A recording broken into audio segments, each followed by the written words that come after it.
by Joseph Brancato and Anne-Sophie Hall.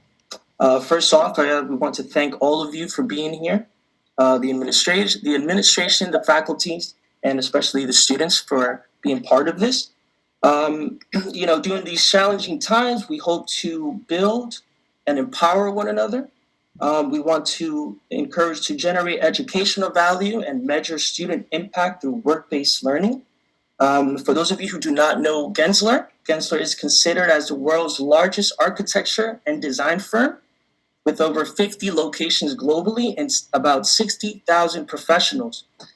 Through collaboration and innovative design solutions, they push boundaries of architecture, design, technology, and sustainability in the built environment in order to promote diverse thinking and unique spatial experiences.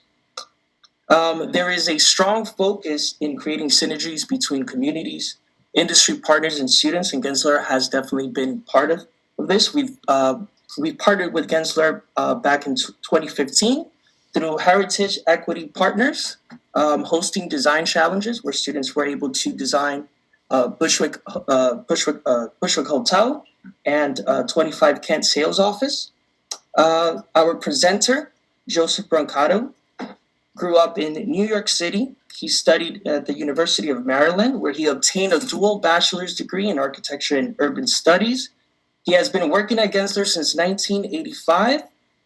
He is the managing principal for Gensler's Northeast and Latin America regions. He co-chairs two committees, the Executive and Governance and the Global Practice Committee for Gensler. Joe's vision and focus has led Gensler into new markets, providing leadership to the architecture, urban planning, and design studios. He provides thought leadership and regularly speaks on topics such as the impacts of driverless cars and ride sharing on urban and planning and development, shaping the future of cities, experience-driven design, and the urbanization of suburbia. Joe is also active in talent development and mentoring Gensler's G-Connect program, which focuses on professional development for next-generation design leaders. And Sophie, who grew up in France and received her architectural degree from l'École d'Architecture Paris-Valaquais. Her career as an architectural designer started when she moved to New York in 2000, attracted by the energy and the exciting urban environment of the city. In her 20 years of broad experience, Anne-Sophie has worked on everything from education and museums to urban planning and historical landmark renovations. She is a LEED accredited professional, which stands for Leadership in Energy and Environmental Design. She is registered both in New York and in France. She cultivates strong working relationship with her clients, applying her passion for design, project management, and works to ensure that all aspects of a project are delivered to the highest level in service and design. Additionally, she is an active member of Urban Land Institute, Women's Leadership Initiative, which is a multidisciplinary real estate forum where industry leaders exchange ideas to create better places. And I will pass it forward to Anne-Sophie. Thank you, Anne-Sophie. Welcome. Thank you, Mr. Rodriguez, for the very warm welcome and the great introduction. We are really thrilled to be with you this morning to kick off the Design Discovery program. As Mr. Rodriguez mentioned, back in 2015 and 16, and actually also back a year after, we did come back. In 2016 and 17, we had worked with a group of students, a small group of students, be it from the school on a design competition, a design challenge. And at that time, we not only enjoyed the collaboration with the school, but we were really impressed both times by the work of all the students and by the opportunity that the school is providing to introduce you to architecture. This is certainly something I didn't have when I grew up. This is an amazing, amazing luck. And I think we all shared that remark, actually, for those at Gensler who participated in those design challenges with the school. We were very impressed. So, inspired by this, we're back this year and hopefully in a bigger way.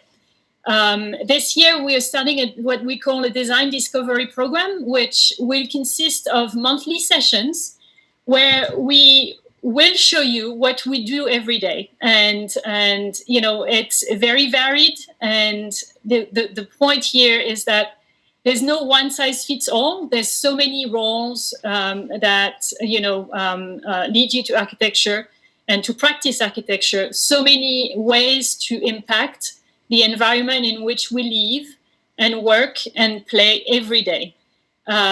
Architecture is an amazing field, and we certainly want to, show you in partnership with the school, show you how professionals work every day with everything you're learning today, and you will keep on learning after you leave the school. At the end of this presentation, we're going to open a poll, and in this poll, we're really counting on your voice and to tell us what you want to hear about in the next sessions starting in January. We have started to develop the program, but we do want to know what you want to hear about. So just keep your ideas in mind, and when the time comes, please send them via text. You will have all the instructions for that. But today, for this inaugural session, we thought there was no better person than Joe to introduce you to Gensler and to show you all the pathways in design that studying architecture can lead you to. It's going to be a very high-level presentation, but you will be impressed by everything we touch every day. So without further ado, I would like to pass the presentation to you, Joe.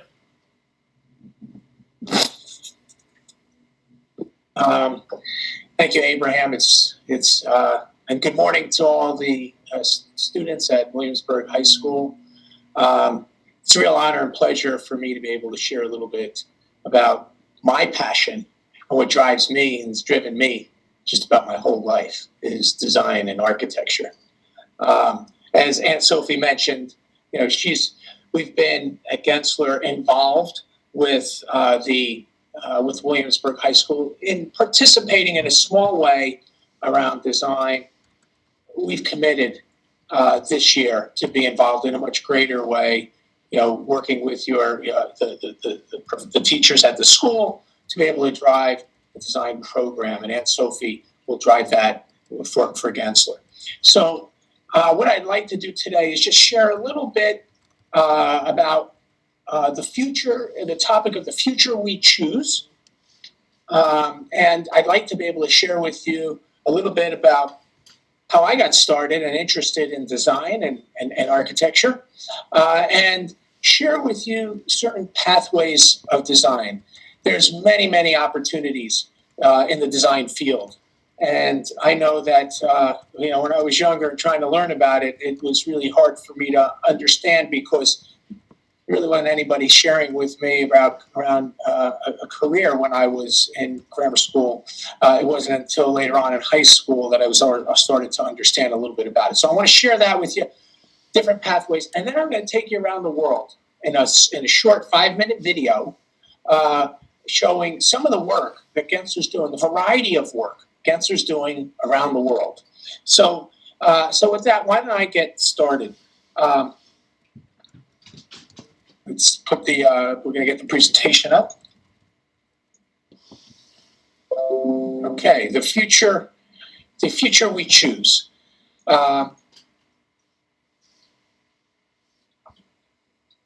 Here we go.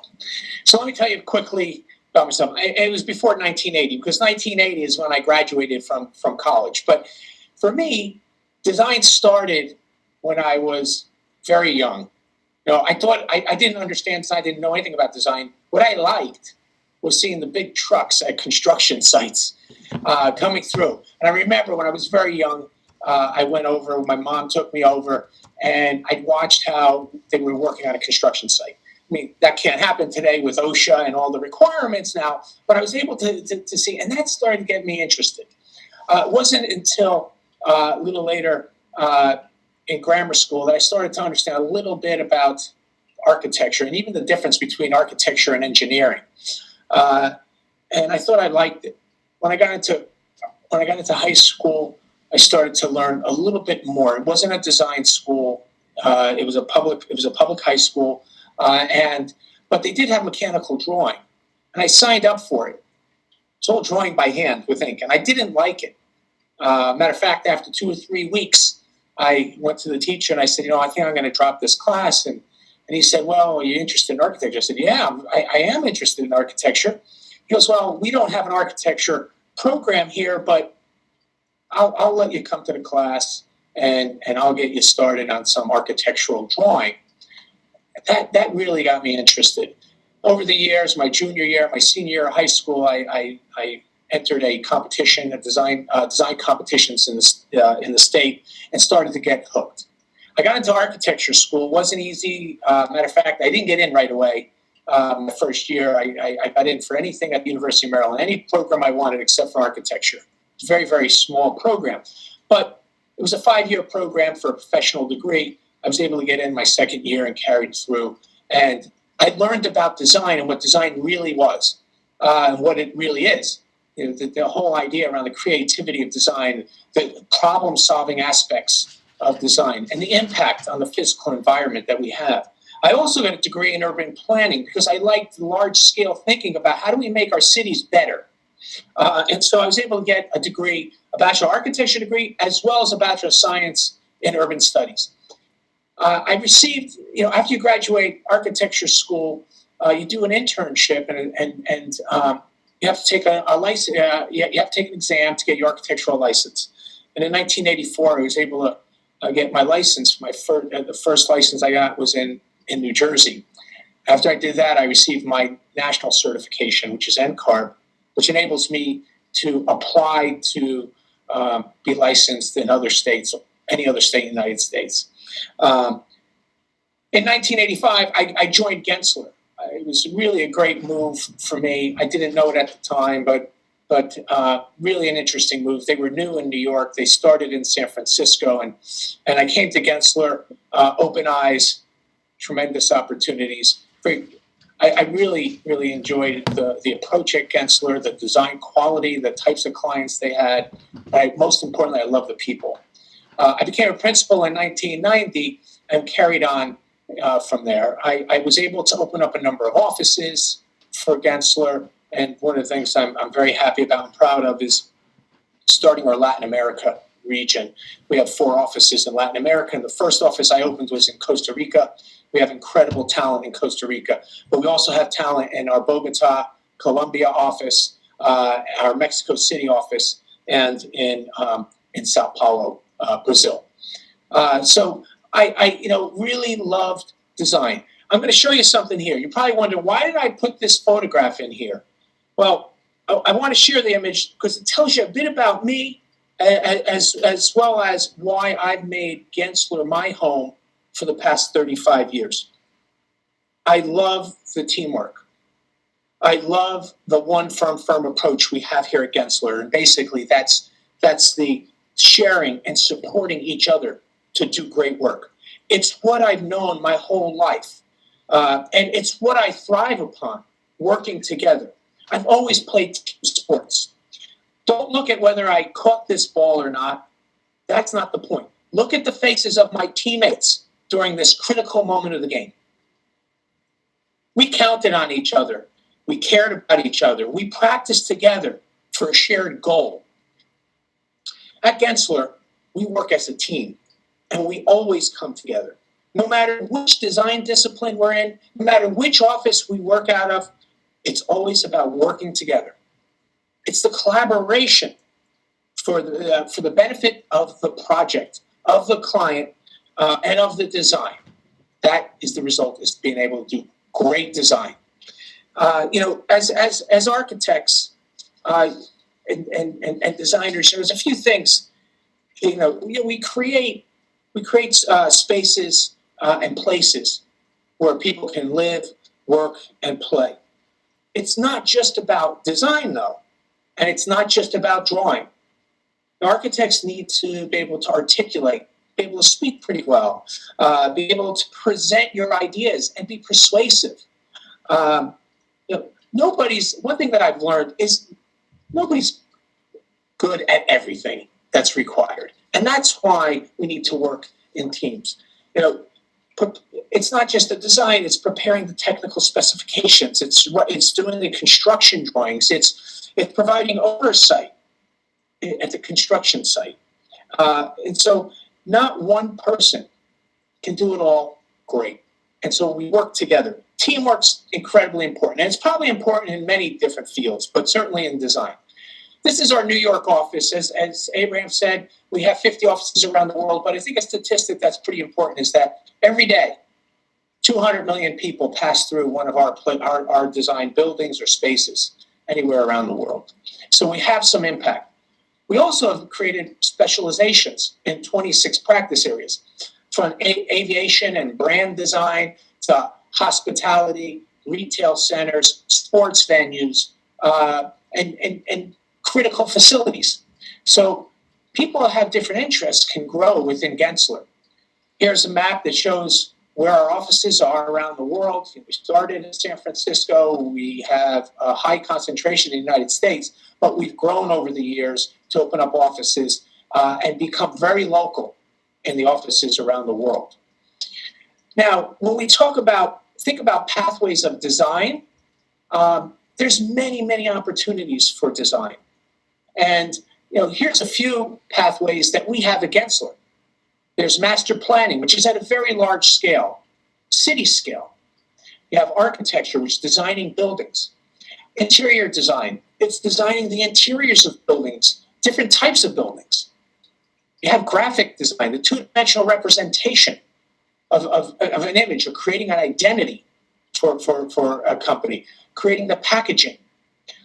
Digital design, which is really bringing the technology and interactive technologies, which are becoming so important to creating the emotions in a space, to creating great experiences for people.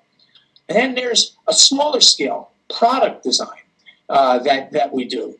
And then, of course, sustainable design is critical.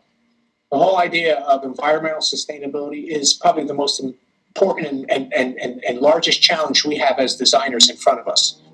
Right away, it's immediate. So we work at different scales, and I'm going to share with you some of the work we do in some of those different design pathways. But we work with something as small as a 12-inch wine label we designed to the almost 2,100-foot tall Shanghai Tower. So we work at different scales, and it all requires great design, and it's all solving for problem. I'm going to start with master planning. This is really looking at cities and urban areas and creating smart designs, smart zoning that enable a city to thrive, to grow, integrating all the different aspects of a city. Here was a problem that we worked on. It was a master plan for what we call the BQXL, the Brooklyn-Queens cross line. You see the highlighted area of this aerial photograph. There's a railroad tracks that run through this area. They go all the way from Queens through Brooklyn and end at the Brooklyn Navy Yard. Believe it or not, you may not even know it's there because it's down low in grade, but it's open to the sky, and it's used once a day at night to move freight or trash through to the Brooklyn Navy Yard. It's underutilized. There's certain deserts, transit deserts along the way where there's not great access to mass transit. We think this could be an amazing connector. We've presented this to the city. Here's just one of the images, taking one of those areas and converting it to a space right away for pedestrians and cycling. We have a people mover, and all the way to the right of your screen is a driverless electric vehicles for small groups to move through here. This will connect the city. Connectivity is so important. So this was a proposal. It's a big idea. You have to have big ideas. You need to be curious to be creative. Here's another master plan in China that we're working on currently. You can see to the left, it's just right now, it's just open land. But they much of China and many places around the world are becoming much more urbanized, people moving from rural areas into cities. And this is preparing for a livable city through this master plan, coming up with the ideas, the heights of the buildings, the circulation of the buildings, how we move people, how we move goods in and out, and how we create great spaces for people to interact in. Now, architecture. So it's the design of buildings. Now, I picked this building, and I want to thank Williamsburg High School for, I remember presenting to the community boards to allow us to design and build this building.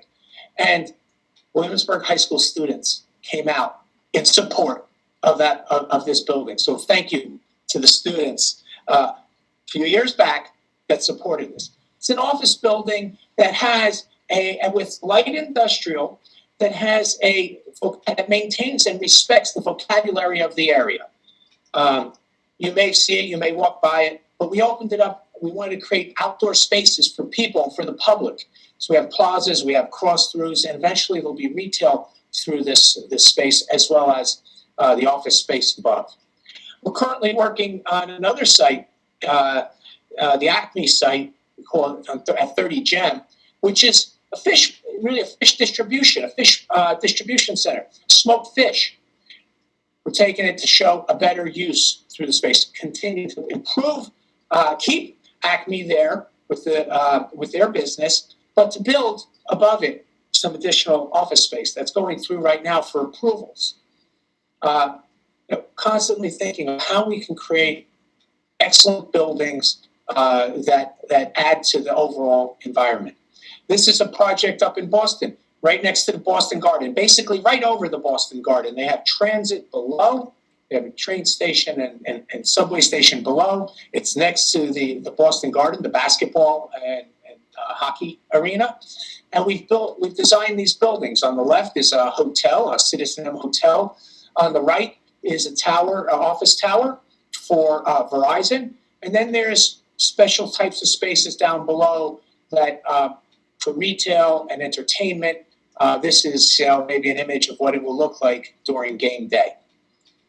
In our sports practice area, we design and renovate arenas and stadiums and practice facilities. This is a new arena that was built in Los Angeles for the soccer team. We look at it as an arena that is going to embrace the community. This is on game day, but we've created certain functions within this stadium that will enable it to be used not just when there's a soccer game, but many, many times during the day that the community can get involved. Matter of fact, our client here, we work very closely with the fans because we wanted to create an incredible fan experience. And it's the fans that lived in the area that were part of our visioning sessions that helped us understand what they would love to see and what would make a great experience for them. And we incorporated much of that. That's what drove the design. And so that's what's exciting, because it's not just a nice building and it's not just going to provide for a soccer team, but it provides for the community. And that's something that's incredibly important. Another building here, and this is the residential building, was just finished in Los Angeles. And I wanted to show you a few of the photos. These aren't even photos. You see the plan on the left. You see the rendering. This is a rendering on the right of what the different units can feel like and to look like. And it was so important for us to get natural light in here, but to shield the sun. And this diagram section through the building shows you in the winter, when the sun is low, it'll come right in the yellow line. It'll start to get into the unit and onto the outdoor terrace so that we can use it and feel the sun and the warmth. In the summer, when the sun is high in the sky during the afternoons, the building setbacks, the balconies will shield the sun from penetrating the interior of the building. That's known as a smart move from a passive standpoint to keep the electric bills low, so they don't have to keep on putting on the air conditioning.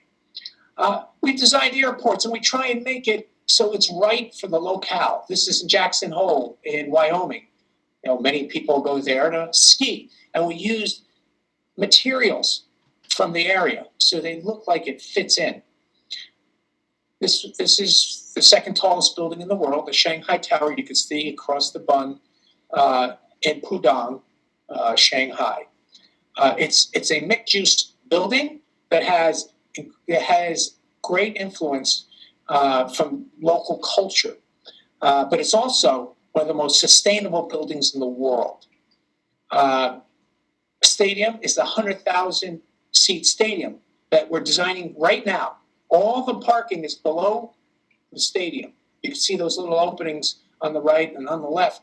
That's to let light down into the parking areas. But it really does become pedestrian oriented, tied to the community. It'll open and close as we need it to. This is in Abu Dhabi, or actually this one is in Dubai. Our Abu Dhabi office designed it. This is a observation deck at the top of one of the new buildings that we've created to start to be able to open up to enable people to see, get the views through the skyscape, as well as be able to use it for different events. Now, sustainability, as I said, is so important to us. It's one of the most important challenges we have. This is a new residential prototype in Canada that we've worked on. It's to make it not only not take any energy from the grid, but to give back energy. Smart use, green roofs, solar, cars that will have charging stations. Eventually, they will be driverless cars. We also wanted to create a great experience for people. If you look to the bottom right, that's the development, townhouse developments in Ontario, Canada. The same developers hired us to create what we see on the left, this new prototype for housing in Canada. Very different, caring a lot about the environment. And then I'll show you a little bit about interior design. How do people use the space? We've got to think about that so it creates some great spaces. This is one of the flagship stores on Fifth Ave for Adidas, creating more of an industrial feel or more of an athletic feel. I just finished a project for TikTok in their North American headquarters in Los Angeles. A lot of graphics. Our graphic design group worked very closely with our interior design group to provide a seamless and integrated solution. This is one that I really like. This is the Surf Hotel, Surf Simply. It's teaching people how to surf. It's in Costa Rica, in Guanacaste on the Pacific. Not easy to get materials to this site, somewhat of an isolated site and a beautiful site on the ocean. But it's a training, learning, living place, and very, very beautiful, very simply designed. Or the training facility and the locker rooms for the University of Texas, trying to integrate technology into these facilities. I move on to graphic design, two-dimensional, thinking about identity. If any of you have not gone to the Museum of the Dog at 101 Park Avenue, go. It's a great museum, especially if you love dogs. We created the identity and the graphics for these dogs. We created some of the products, some of the consumer products for the museum. And so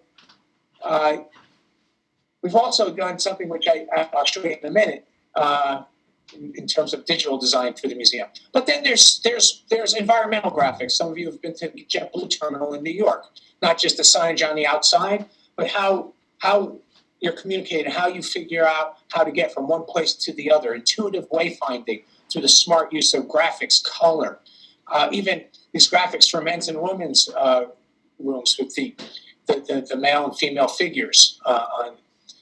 Now, digital design is an incredible new area of design. It's really integrating the technology in digital design with our built environment. It's not just the graphics on the outside of the building and how that may shift and change, but you see this little almost like egg shape in the middle. This is something that will change. It's interactive as well, so people can interact with this graphics. They can this will change. This egg-shaped structure will change as people come in here and use it. Different motions will create different colors, and so that's a really interesting project. But this is one that was very interesting to me when we designed the interior for IBM's headquarters. Our digital design group got involved, and when I saw what they're doing, I'm like, what does this mean? What are you guys doing? This changes all the time. This is part of IBM's business. You see these different spikes and different colors? These are real-time cyber attacks around the world. It's happening around the world. The length of the spike has to do with the severity of the spike. The color represents something. But this gives everybody a great idea of what IBM is doing. These are different cloud formations that come up on this graphic that we have, this digital design. And this is helping IBM predict where the next storms are going to be. And then having this digital design display in Delos's headquarters, it provides the environmental conditions in an office space, what the air quality is like, what the humidity is like, how many times people have walked up and down the stair to encourage people to move. So these are things that I think become very important. This was what I was saying. We created this avatar, this dog, and it's used at the museum for training, to learn how to train a dog. Or this is something where people can use at the museum to find a match. Takes a picture of your face and tells you what dog you may look like if you were a dog. So, it's to make it fun and to make it interactive. And then at a very different scale is product design.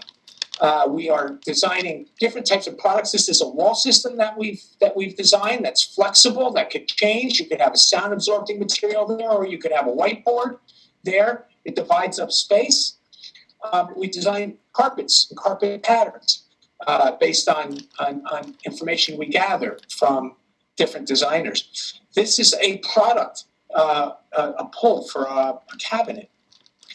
The reason we designed this was that it's for people that are limited with their motion on their hands. So they don't have to make two motions. They just make one motion and are able to pull out a drawer. We did this through our inclusion hub in Toronto and New York, where we're really focused in on designing products for people that have disabilities. We're teamed right now with a person who was an architect that was on 60 Minutes about 8 months ago. He's a blind architect, and we've teamed with him. So our product design group could work with this gentleman to understand what it's like to be blind and what type of material or what type of products we could design to make life better for people that are less fortunate. So you get the feeling. Now, sustainable design, it's very much around environmental, not just around environmental sustainability. This is Etsy's headquarters in Brooklyn that we designed. We designed the interior of the space. We have biophilia in here to make sure we have clean air inside. But even the way we designed the space, reusing materials, being smart in the mechanical systems and how they're utilized to reduce the amount of energy. So this is, and also you think about environmental sustainability, there's also social sustainability. What happens here is that makers around in Brooklyn, around New York City, get to use this space to leverage and Etsy can display and sell their products. And this is an old warehouse down in Texas. Instead of knocking it down, the best way to be environmentally sustainable is to reuse what's already built. Maybe use it for a different use. This is for a co-work space in Austin. And we reused what was there and we added to it. So this gives you a feel for the different practice areas, different pathways for design. I'm going to now play a 5-minute video, take you around the world to show you some of the other design. You may want to put your volume up a little bit because the music is good to be able to watch this video. Music's always fun to have here. It gets me excited.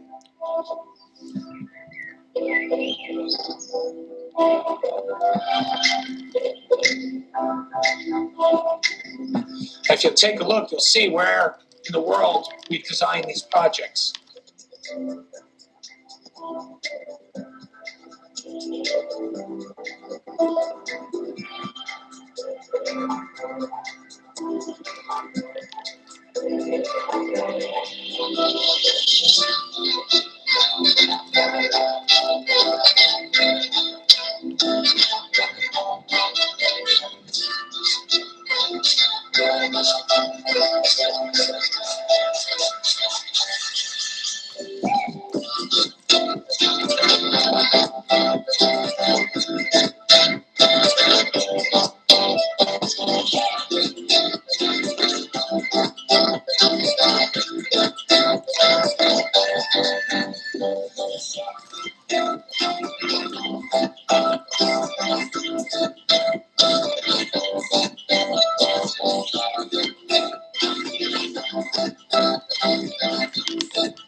Great. Well,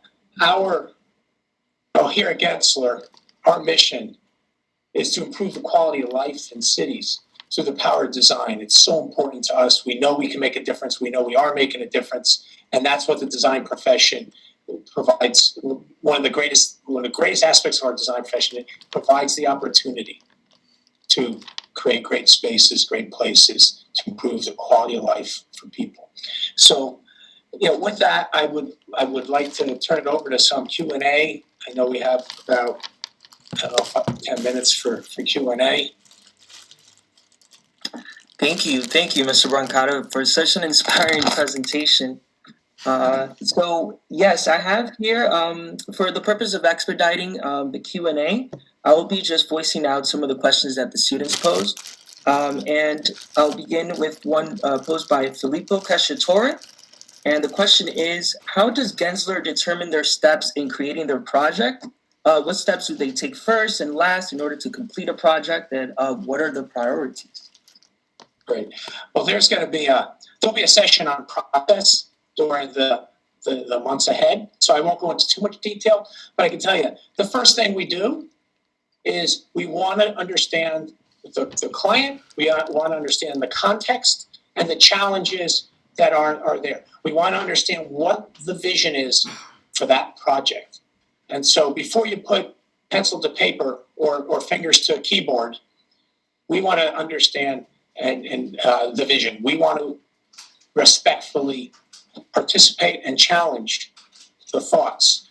So we gather information, because at the end of the day, we're not we're not designing for ourselves. We're designing for the community. We're designing for the client. And we're going to do great design no matter what. But first and foremost is really understanding what that vision is for the project and what the problem is that we're going to solve. Thank you. The next one is from Matthew Cizenik.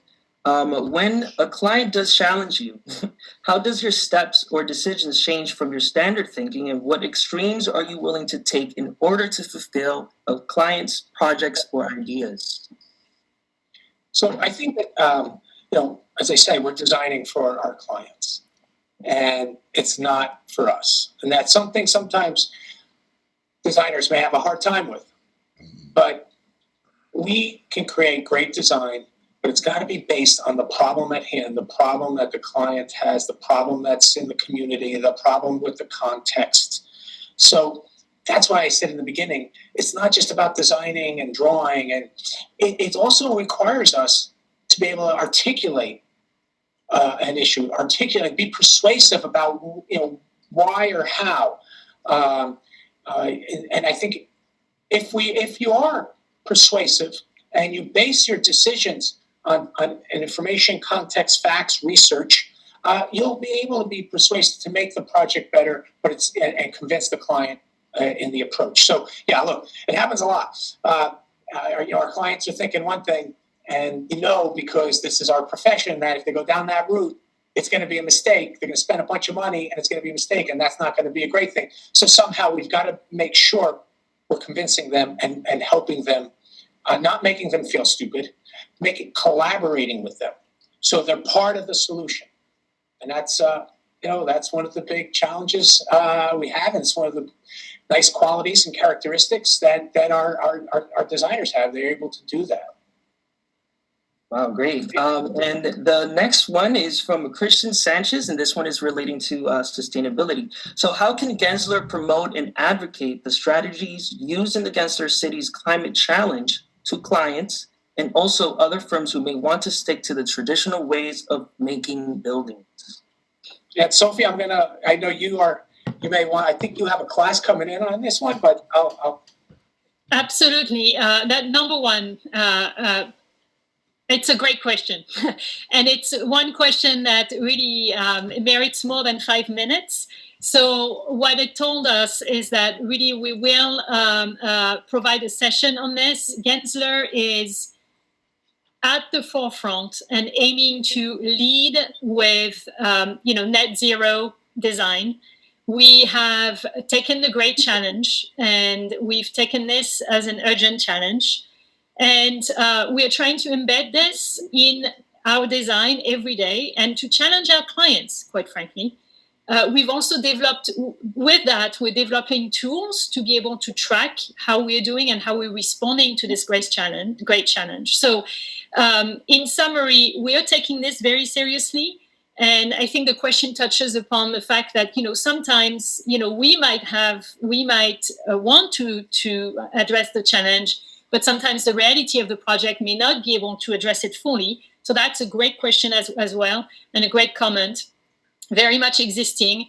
And we will dedicate a session to that. It's a great topic. All right, thank you. I have one last one. And what are Gensler's priorities relating to the design of educational facilities during post-COVID, and what role will EdTech play in classrooms of the future? Look, we're dealing with return to everything. You saw the 26 practice areas. We're dealing with return to in each one of those practice areas. Education is one of them, and there's no question that we will be able to utilize technology in a much more deeper way than we ever have.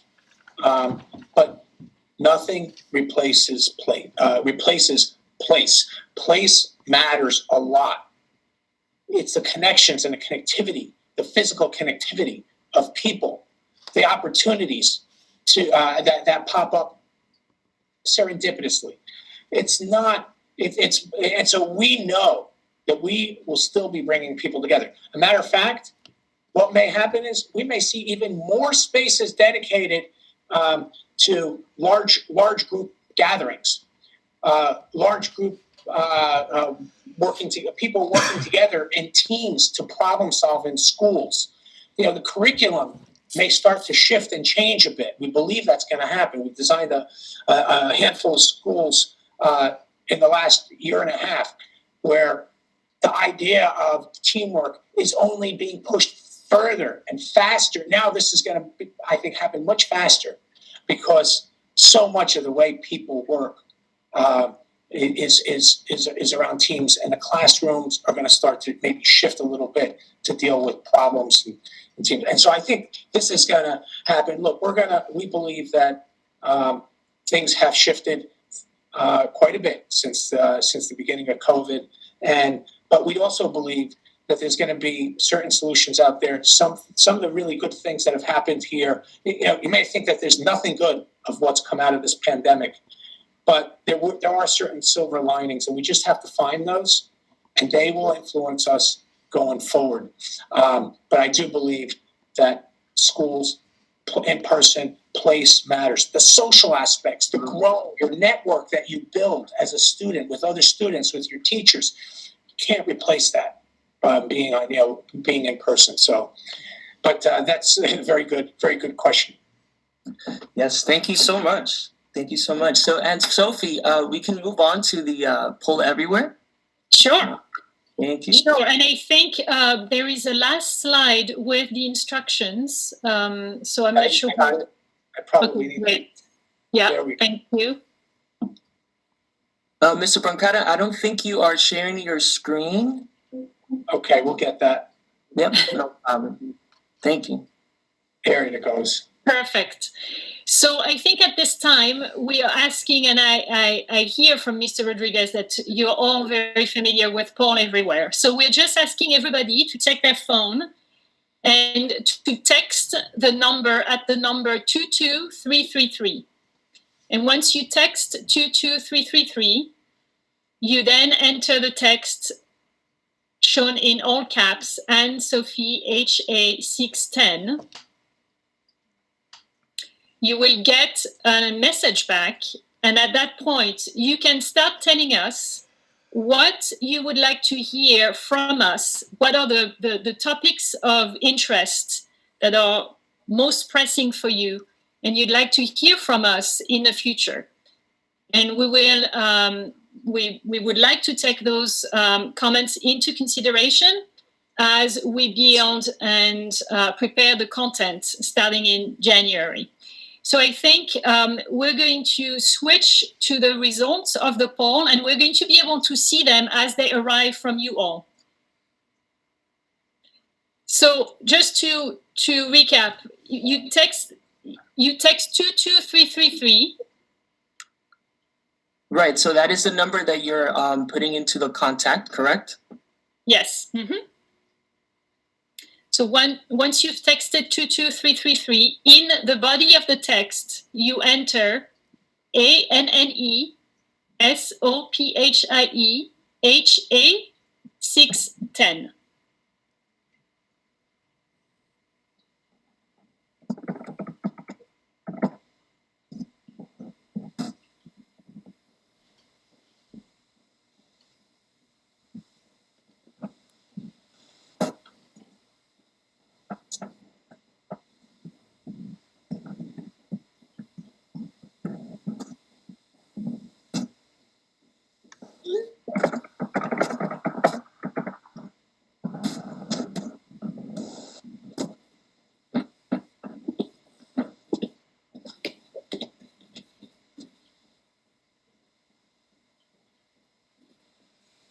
And then you can start texting your ideas. So, Anne-Sophie, can students text multiple ideas at the same time? Absolutely, as many as you have, one by one. Okay. And let me know if some of them are starting to pop up. I will. Thank you. Yeah. So I think we can switch to the screen itself, and I think Jay on our side is able to do that. We're starting to see results popping up. We see structure, design, sustainability.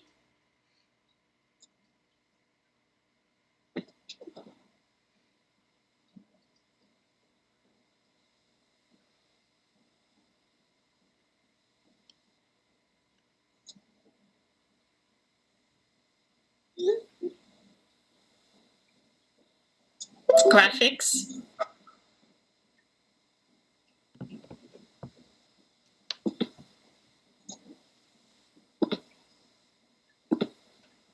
We're going to leave it for 1 or 2 more minutes, and then we will take all those ideas and build them into our presentations.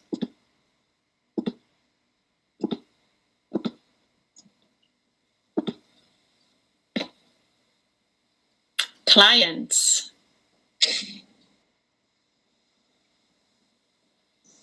Like on Microsoft, but Anne is only seeing this code result. Am I going to be live? Yeah. I'm going to say a few words. Okay. So right now your calendar.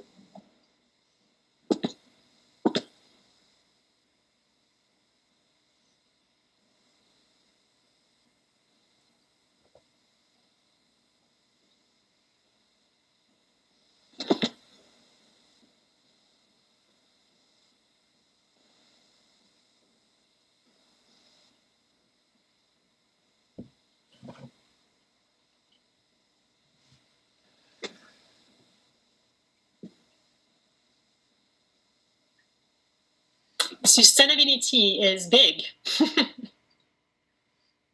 Presentations, yes. Would you like to hear about, even advice on portfolio?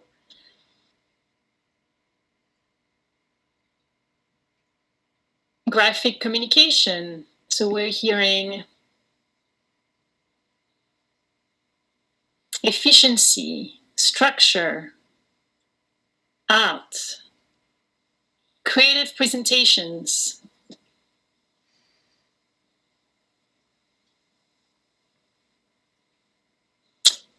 Presentation is a topic that comes back. And Sophie, Yep. Maybe one of the programs may be to share with the class a tour of our virtual reality lab, our Yep. makerspace, our digital design lab, because that has so much to do with the way we put information together. And Exactly. Yeah, we communicate. Absolutely. There are so many ways to communicate with a client. I think it also has, it goes back to the question about process. At various moments in the project, we have the opportunity to communicate with different tools. And Sophie, as people continue to send their information, I just wanted to say just a few closing remarks, if I can. Yes, absolutely. And I'll turn it back to you. Yes. It's certainly been a pleasure to be able to share with you today, and I prefer a dialogue as opposed to me just standing here presenting to the camera. And I'm certain that at some point we'll be able to do that. But I'm very passionate. I'm probably one of the luckiest people in the world because I'm doing exactly what I wanted to do. 35 years later, I love what I do. I love design. I love architecture. I love urban planning. I'm passionate about it. And I just wish the same for all of you. And that's why we feel that the program we're going to provide to you this year and hopefully years ahead is going to enable you to feel good and to select a spot, or maybe a pathway for you to follow in design. If you have passion for something, do it. Don't let anything stop you. If it's architecture, don't let the math that you think you got to take and the science and going to get in the way. because you'll get through that. Follow your passion, and you'll be fulfilled in your career. And it's so important to be happy in your career, because if you're happy in your career, you're going to be happy in many, many aspects of your life. So good luck, everybody. And I'm certain we will meet in person at some point, but I'll turn it back over to Anne-Sophie. Yes, thank you. Thank you, Joe. Thank you for the great presentation. Thank you to the school for hosting this session. I can't repeat it enough. We're really, really excited to partnering with the school and with the students to quite frankly take you a little bit behind the curtain and show you, the bridge between what you're starting to study and what the teachers are exposing you to, and how it can be used every day, and what else you could be learning once you leave the high school and choose the next step for you. So a lot of people always ask me, always amazed when I say that I'm an architect, and I do say, yes, it is an amazing field. It's really an amazing field because it touches on so many, number one, the environment in which we live, which is pretty amazing, and also there are so many ways to practice architecture and so many scales at which we can practice. So in other words, we are all pretty passionate and we hope to share this passion, and we're really looking forward to it. But we're counting on the partnership with the school, but also with the students. And that's why we wanted also for you to tell us what you were most interested in to hear about. So we will be back in January with another session. We will coordinate this with you, Mr. Rodriguez, I imagine. And we're really, really looking forward to it. Thank you so much. Likewise, and we really appreciate the opportunity that you're all giving us. Ms. Hall and Mr. Brancato, thank you so much for the presentation, and I hope that we can continue this throughout the years. Absolutely. This is great. Thank you. Have a lovely day. Yes, you too. Thank you, Mr. Brancato, and thank you all students for playing along. Yes, thank you so much.